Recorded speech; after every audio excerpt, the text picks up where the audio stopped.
All right, we are back here to talk about our Oscar predictions. And unlike videos that the senior editors and the experts have been recording, we're not going to talk about the winners. We're going to talk about what is going to get nominated, especially what's been bothering us about what might get nominated in the last slot, which is open in some of these categories.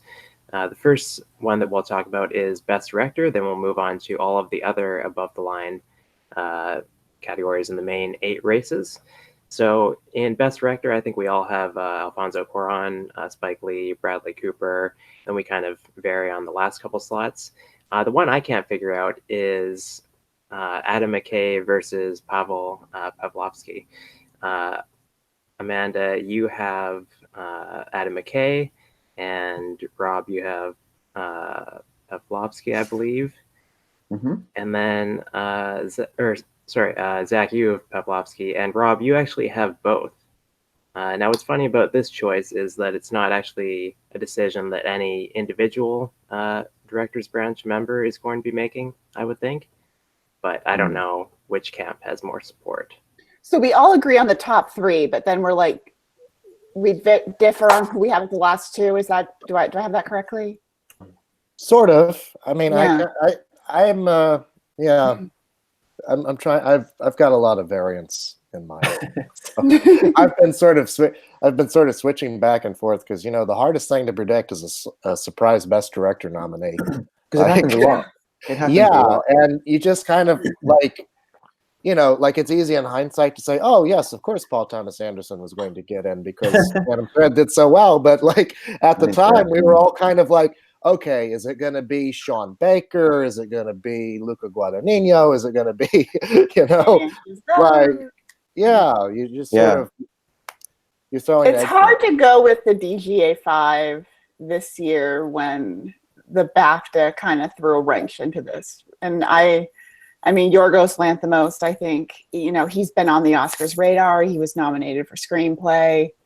And then I'm just going with Adam McKay for the same reason, basically. I have a hard time with Peter Farrelly because it's like, I don't know if you can make that many frat boy kind of movies and then ditch your brother and be on your way to an Oscar nomination for directing. Like, I just feel like they might be a little snobbish. Yeah, none of us have him. The thing about BAFTA is I looked into it, and they're actually a pretty terrible precursor in terms of the Best Director race.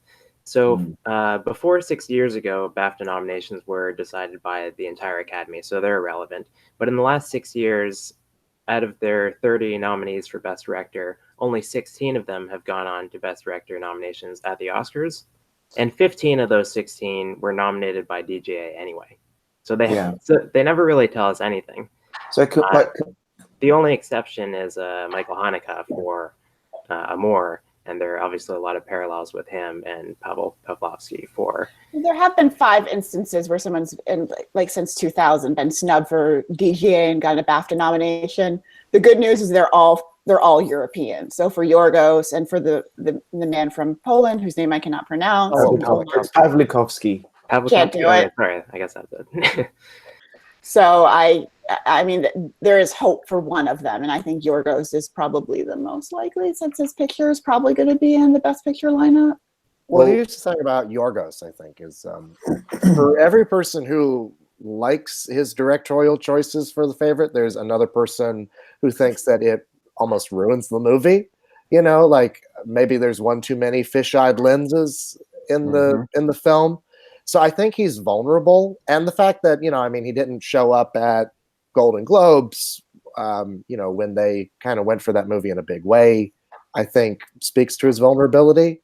The person I'm really looking out for, and I've put in my 5 as a sort of surprise prediction, is Barry Jenkins for If Beale Street Could Talk, which is a movie that I think has the potential to be sort of like Room or Phantom Thread and kind of overperform on the day when it's been underperforming at the guilds. The thing that really works in Barry Jenkins' favor, I think, is that I've not talked to one person who doesn't like that movie. And more importantly, I haven't talked to one person who doesn't like him.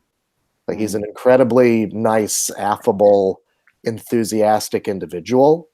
And I think that kind of goes a long way when you're like voting on who you're going to put into your director 5. Yeah. So he's somebody who I would look out for. And I know that's kind of a risk because besides Ender Spirits, he hasn't gotten in anywhere. Yeah, Zach, let's maybe add some more structure to this. Walk us through your 5 predictions. You are putting a 500-point super bet on this category. And you actually, sorry, you do not have Bradley Cooper. So why don't you have him? And Because I want to why talk do you about have that. these other ones? Yeah, you buried right. the lead way down. Because Bradley Cooper, you know, I should have him in because I have Star is Born doing okay in nominations. But, you know, in the last decade, it's been really hard for an actor to get on their debut film. Like, I know Greta Gerwig and Jordan Peele are the ones who everyone's going to point to as like, see, yeah, it happens. They do like actors in this category, but those were different. You know what I mean? Like Greta Gerwig had, They didn't star in the movies themselves. Exactly, yeah. Like they had the force of, you know, like they were the only the only woman viable in their category, the only African American viable in their category, and it was. I think that had a lot to do with just kind of like diversifying the category. You know what I mean? Bradley Cooper, you know, he really should have won something by now for directing. He really should have won the Golden Globe. That seems kind of like tailor-made for him. And I just kind of feel like he's vulnerable. Like he hasn't kind of, I could see them sort of overlooking him with these sexier kind of art house European picks. I think that's what happened too. Oh, sorry, go ahead. I was just going to say that I had a dream about this the other night, and which means that obviously that's the best precursor for Oscar nomination predictions. But I was just thinking like Bradley Cooper missed out like Ben Affleck did, and yeah, and then like I could just see all of you and Tom just saying, "Oh well, A Star Is Born is dead," and like that's going to be a narrative, and I think that's a real possibility because I just find A Star Is Born, even though I at the moment think it's going to win Best Picture at this stage of the race before we see what wins at BAFTA and so forth and DGA, I'm worried about its legs in the Oscar race. But can we really just talk about Pavel Pawlikowski, because that really intrigues me. I have had him in for a little while, not in my official predictions, but I've just kind of been jotting him down as like the one of the 5 before the BAFTA nomination, because quite honestly, I noticed a lot of other people in the Oscar blogosphere doing that and thought, well, that's really interesting. It's going to probably get a nomination in cinematography. It'll get one in foreign language film. And we've seen that happen before, where a foreign film sometimes sneaks into this category, especially a black and white one. So I am really conscious that it's it's a choice that doesn't really make a lot of sense without this BAFTA nomination. But now that the BAFTAs have come in with it as well, do we all think that this one seems like a pretty good indicator that he will make it in? Because there's nothing else that I can point to that, like, what I'm trying to say is, where did it come from? Like about 4 weeks ago, people started putting him in. Why? I have him in. I think what it is you know, the director's branch, the Academy has added a lot of new members, right? And so everyone's kind of thinking, all right, what are these new members going to do? The director's branch has always been very small and mercurial. But, you know, they've added a lot more like European and international filmmakers. And so I think that they're relying on that, you know, as an indicator that maybe they would go for something more like Cold War, as opposed to something like Green Book, which is much more traditional, kind of old Hollywood, you know, made by a guy who they don't really respect other than this film, you know, to just sort of be blunt about it. Yeah. But at the same time, it's like, you know, they could just as easily go with the DGA 5, you know? Yeah.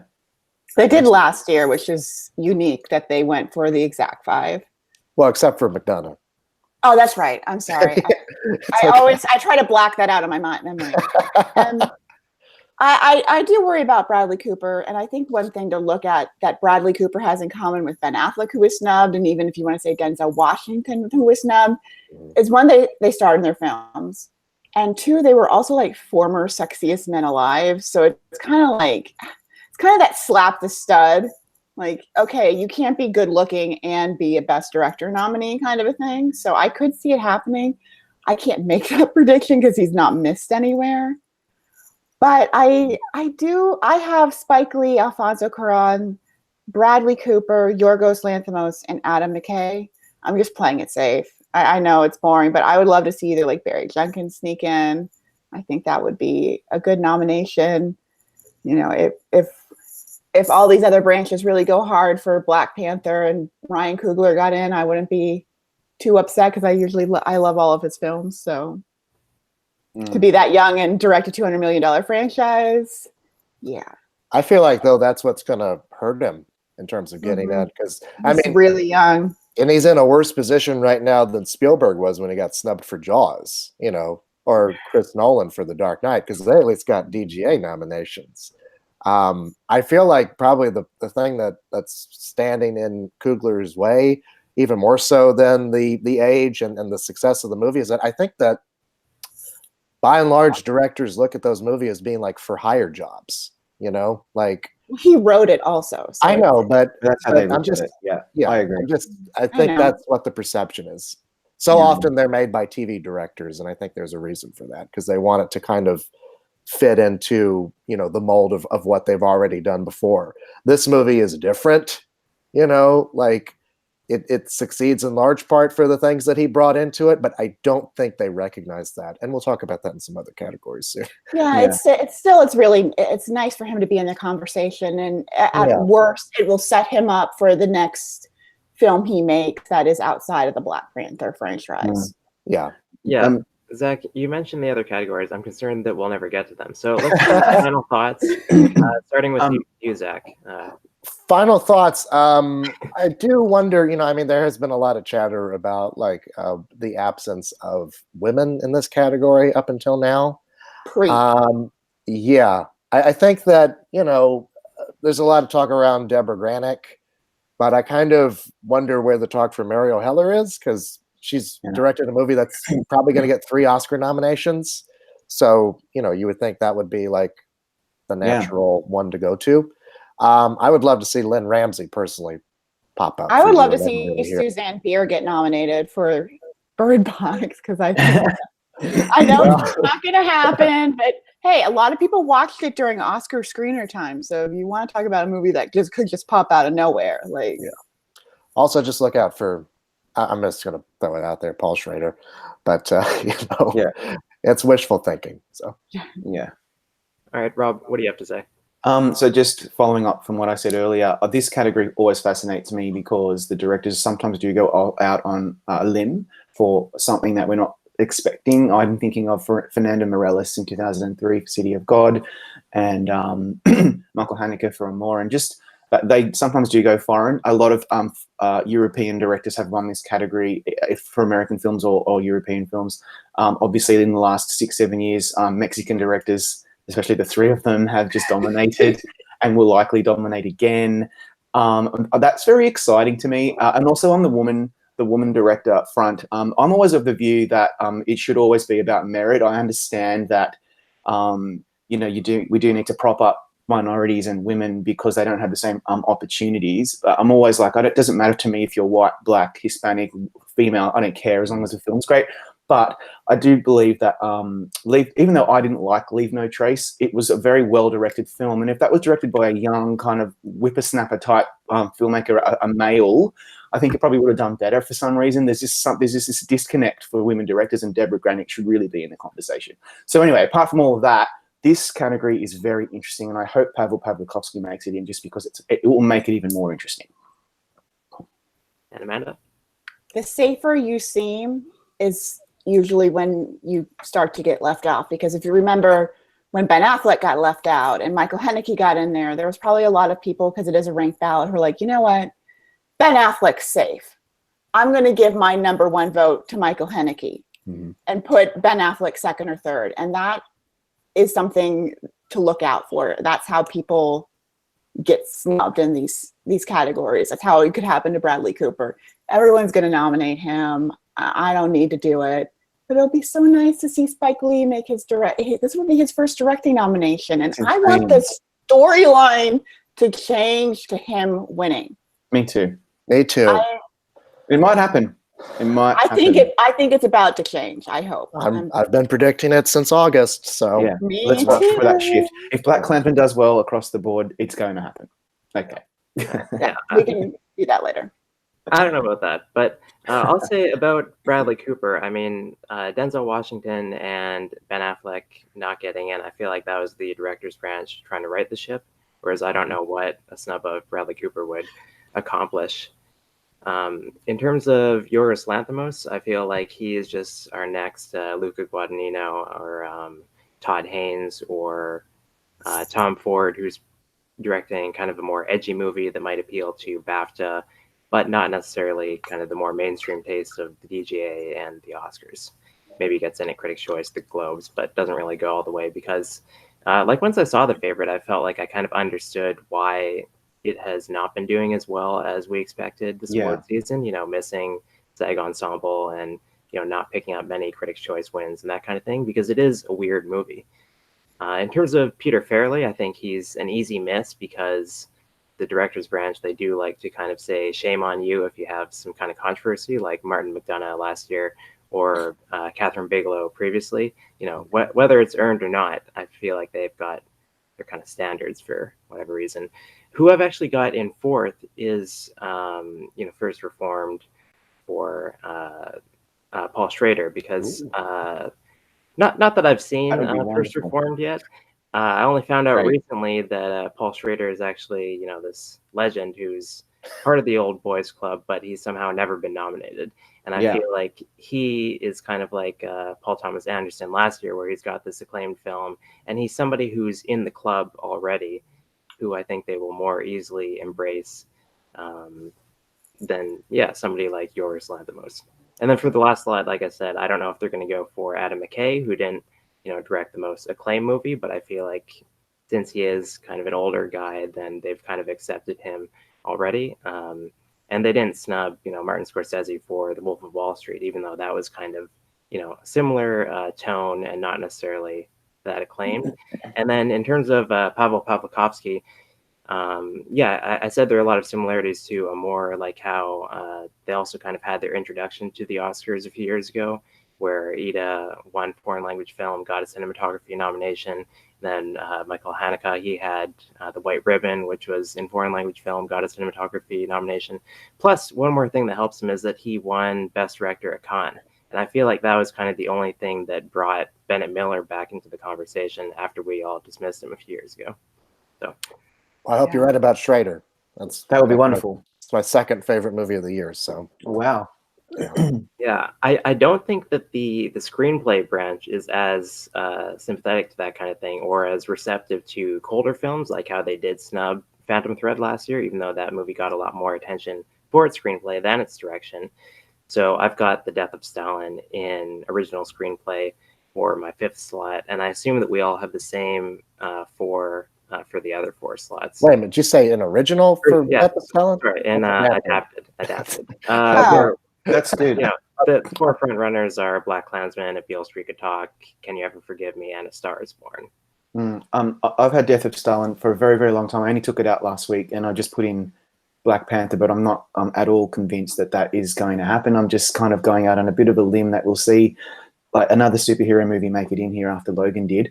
But yeah, the other four seem to be pretty locked, don't they? The Death of Stalin got the BAFTA nomination a year ago, and it's, if anything's great about that film, it's the dialogue. And so I think hopefully writers might pay attention. I hope you're right, and I hope that I am very much like getting annoyed at myself for taking it out at the last second and putting in Black Panther. But I don't know, like a lot of people know about the film, and it didn't really campaign very well this season. So I'm just really unsure about this category. I actually have the same five Riley does, because I do have Death of Stalin and over Black Panther. Let's not forget Iannucci surprised with In the Loop back in 2009, and that was before Veep. So I'm gonna have to think about that myself. He did. His brand has only gotten more recognizable now ever since then. So I think that helps it. It is sort of a limb to go off on, but that film has, I think there is some support within the Academy for it. I don't know if it's necessarily the writers branch. I know it's in the music branch because the guy got shortlisted for best score, so maybe that means that they're paying attention to that. And I just kind of I have this feeling that Black Panther is sort of going to underperform overall, and Logan benefited from a weak field. Like when you got past the top 4, there was a steep drop off that it benefited. Or it was like the top 1. Like we all knew. Yeah, exactly. Like, we all knew who was winning that category last year. It's like the 4 other spots you can just randomly pick out of a bag. Like. Exactly. And like this year, I feel like you've got Black Klansman, you've got Beale Street, you've got Can You Ever Forgive Me? Star is Born feels like a solid 4, but I could see that missing. Then you've also got Leave No Trace, which is getting kind of last minute buzz. You've got First Man, which got that BAFTA nomination. And then, there's even a possibility that Crazy Rich Asians gets in as like that film's 1 nomination. That's what I'm predicting. Yeah, we need to go to Amanda because, Amanda, you don't have A Star is Born, even though you couldn't take Bradley Cooper out of your director predictions. But I see that you have no problem taking him out of screenplay. Yeah, and my reason for that is simply we've had 3 films. So it's, and as somebody who has seen all 4 of these, like I can tell you which scene came from which film of the original 3. So for me, I think we're due, statistically speaking, for a film to win Best Picture without a Screenplay award, because we've seen SAG, film directing, editing, acting recently. So it's probably right around that time where one of these movies could win without a Screenplay nod. And I feel like A Star is Born, it's just a little bit too much been there, done that, and it's not original. I will say that. I know it's adapted, but it's, if you've seen one of these, you can kind of know, okay, well, that scene's from the Barbara Streisand one, and this one's from the Judy Garland one, and that one's from the first one, and you can kind of, piece it together. So I think there are going to be some writers who are like, how hard is it to steal scenes from? I will say the one thing that I think kind of keeps it in the conversation despite that is that it's, one of the many writers credited on it is Eric Roth, who is like a former winner and multiple nominee. He's kind of like your go-to guy if you want to make a big, ambitious movie. But he has missed before for, Extremely Loud and Incredibly Close, which did get a Best Picture nomination. So it's not outside the realm of possibility. But, yeah, and I think sometimes the writers branch, like with Big Sick last year, they go populist. Like they'll give you a popular film, and it's not like I've read the book. It's not like an easy book to adapt into a romantic comedy with this very complicated story. And like an original screenplay last year, if this plays out semi how we're predicting it, it's going to be one of the most diverse categories in the Oscar field. So I just want Spike Lee to win an Oscar. I don't really care which one they want to give him. I do too. All right. Dealer's choice, as far as I'm concerned. I should name drop Paddington 2, which got a BAFTA nomination last year. Yeah, I'm crazy for picking Crazy Rich Asians, but Paddington 2. Okay, never mind. That would make a lot of people happy. It really would. I know. It should just be Hugh Grant, really, but that's probably not going to happen either, unfortunately. But that's a whole other story. You know what? I'm going to, by the way, before we move off this, I think I'm going to put Death of Stalin back in there. I just would not be able to live with myself if that actually happens. And when Zach reminded me of In the Loop, I'm like, of course, I just completely forgot about that. But yes, Black Panther's coming out. Sorry. I changed my mind. I'm going to have to rewatch The Death of Stalin to make my mind up. Pretty good. All right, I'm going to have to rewatch it. So, in original screenplay, we all have Roma, Vice, and The Favorite. Zach, you do not have Green Book, which won the combined screenplay category at the Golden Globes. Yeah, and I mean, like, it really is only because of the fact that one of the writers turned out to be a secret Trump-supporting Muslim hater. Right in the middle of voting. The son as well of the guy. Yeah, it just, I don't know. I mean, it's going to be really interesting when we see the actual nominations, because I feel like there's this push and pull between the Academy not wanting to court controversy, but on the other hand, I think there's a lot of members who are sort of like resistant to being told what they can and cannot like, you know? Yeah. So Green Book can absolutely get in. I think that there's like, 7 films that are fighting for those 5 slots.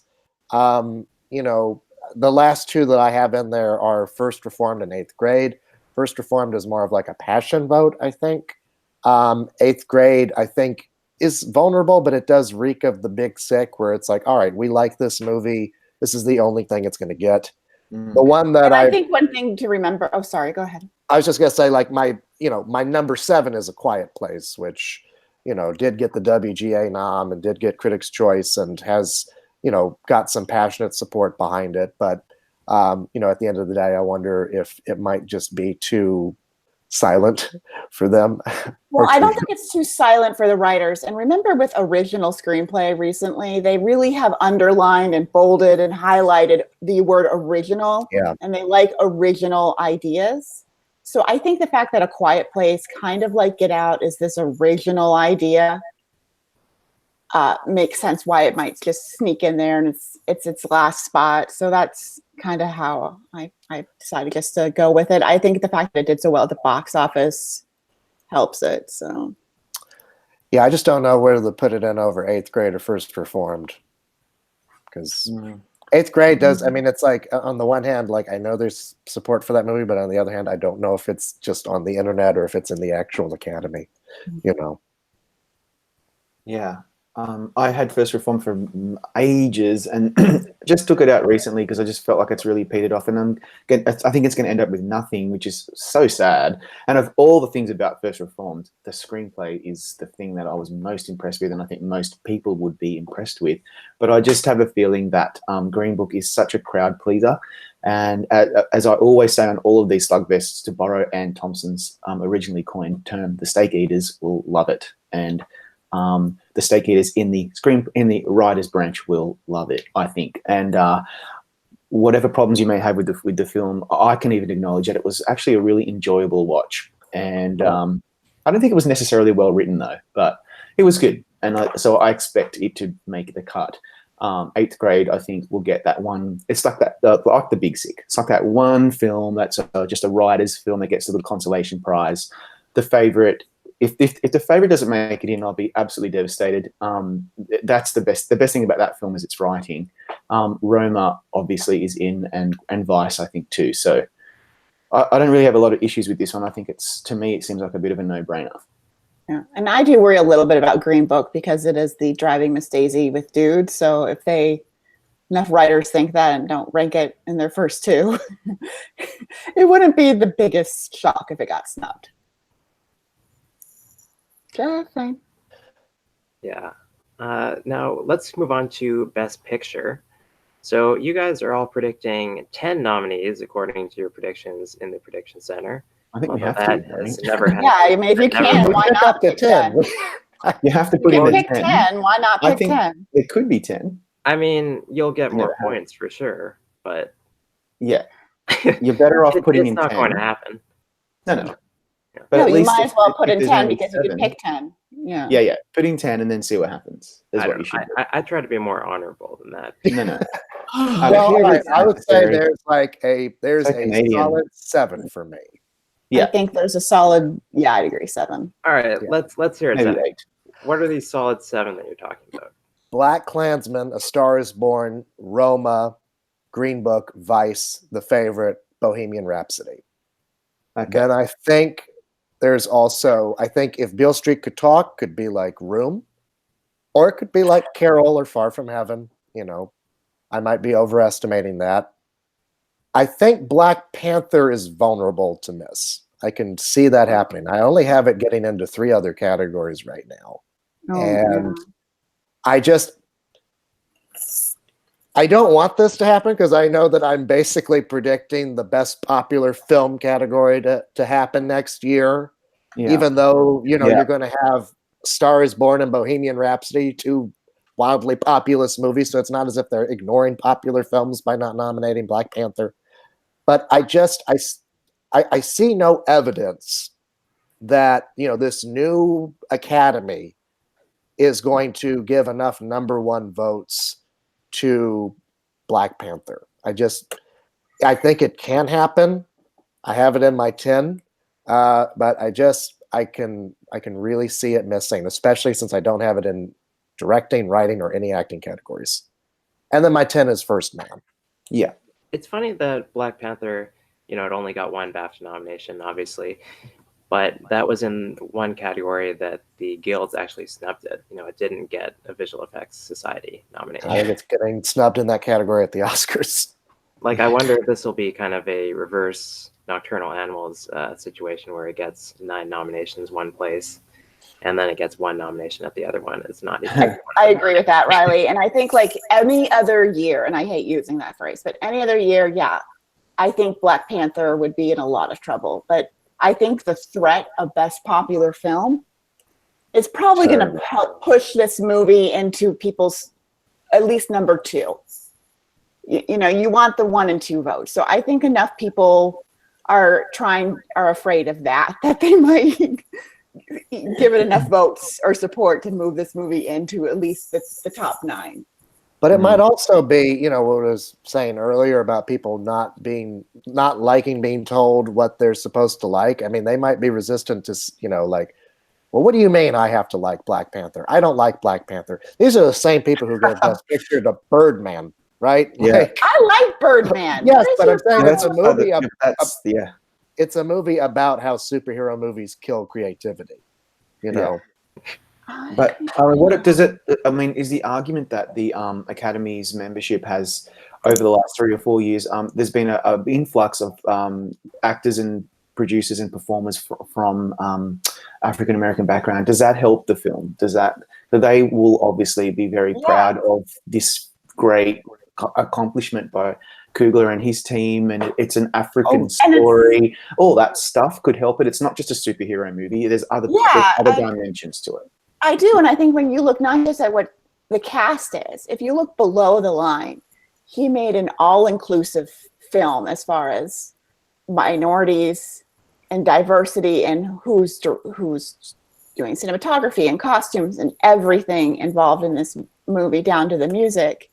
So I do think there is more support than normal, and I think they're in one of those years where what they might want to award and what they need to award are very different things if they're going to avoid Best Popular Film category.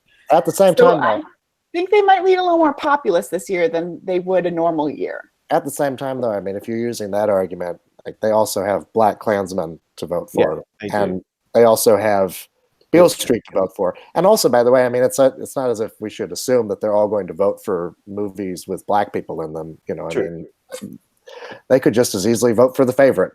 They could just as easily vote for Green Book, like Bohemian Rhapsody is going to win Best Picture. Bohemian Rhapsody is a big populist entertainment movie. I love it. And not for nothing, it's a little more Academy friendly than Black Panther because it's about something that the baby boomers grew up with. And there's now a sing-along version. Like if you don't have a reason to go see it again, now you can go and sing along with 500 strangers in the theater. What I'm really interested in hearing from all of you actually is because the 10 that Zach listed are the 10 that I have in slightly different order. And I actually, as I said last time, I think First Man is a real threat here because it's going to probably do quite well below the line. And I know that I've already talked about Cold War, but if it can make it in cinematography, director, possibly even screenplay and foreign language film, it could even maybe make it in here if there's 10. But do you all have any other real possibilities that could make it into like a top 7 or 8 where something misses out surprisingly and we see something kind of a little bit out of left field? First for I have in 10th place Crazy Rich Asians because I think that the representation could help it also. And with that SAG nomination, I think there's a lot more support in the PGA nomination than maybe we're giving the film credit for. It just smacks to me like Wonder Woman last year. I don't think so. I just again, like I just have a hard time seeing enough people put that as their #1. You know what I mean? Like, that is the best movie I've seen all year.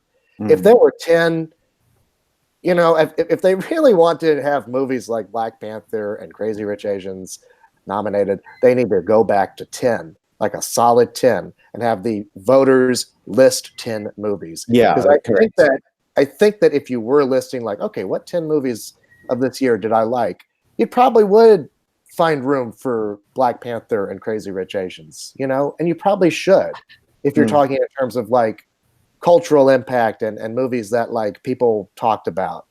You know, and I know rom-coms get like a dirty, like have a bad vibe about them. Like we've all seen like dozens of horrible ones that when a really great one comes along. What if it wins SAG Ensemble? Is that going to help? well, that's after the nomination. Yeah, I know, but just in terms of us knowing what the actors were thinking. I think it's a solid possibility that it could happen. I really do. Well, it'll be really sad when it wins SAG Ensemble and it's, you know, they don't have a single actor nominated from the movie. Like, I But mean, you know, they've done Michelle that Yeoh, SAG Ensemble in the past, where like, you know, the Birdcage one. No. I'm just saying that I'm saying that if they win SAG Ensemble after Oscar nominations come out and there's not a single actor nominated from the movie, and you know, then it's like, forget it. Yeah, good point. Yeah, Rob, I'll say we haven't mentioned A Quiet Place, I don't think, in this category, which was a Producers Guild nomination. A left field contender that really intrigues me is Can You Ever Forgive Me? Because it keeps winning these screenplay awards, and we think that it might win supporting actor. We think it's guaranteed a lead actress nomination. So how does that not add up to a Best Picture nomination? Yeah. I thought it would get one when I saw it, but people just kind of stopped talking about it. You know, like we were saying earlier with Mario Heller, you know, they just kind of fell off the face of the earth, and you know, except for those two actors and the screenplay. That would have been a perfect directing nomination to give to a female director, just to kind of shut up the noise about that category. But no, that film just pretty much fell off a cliff in terms of its overall support. Well, I think sorry, you go ahead. I was just going to say, I think that, you know, part of the reason is that like nobody really propped her up. You know, it's like nobody really said, "Oh, isn't this like an exciting young talent to come around?" You know, it just kind of went nowhere.